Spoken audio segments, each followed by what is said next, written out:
Neiro bom? No, não é sempre boneiro bom. Essa é a coisa. E nunca, bueno, há consejo insular.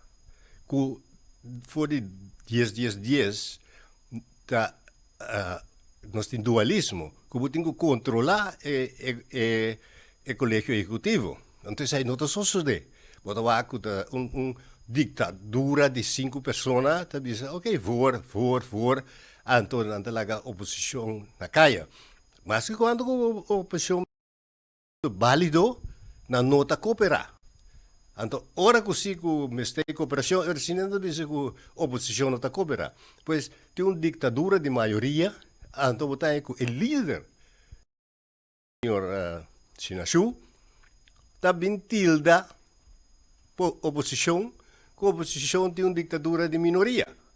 Então, que su gente não diz assim, pero cosnan que não está bom, para que trata de reunião, para se que, pero é que não está verdade.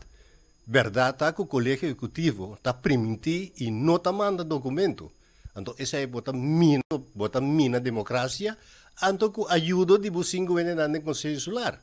Então, essa é para mim, bota trapa democracia. Então, o senhor Sinachuta quer que tenta tra lei, tenta decidir como se interpretar a lei, e então diz que me estará uma reunião de comissão, e não é uma reunião para motivo que lo em discussão. Bom, tá com tem regra que também se como se vai comissão, porque abolir comissão, você diz não, não tem uma reunião, mas somos aqui da vai para. Tá bom, é coisa algo que vai contra a democracia.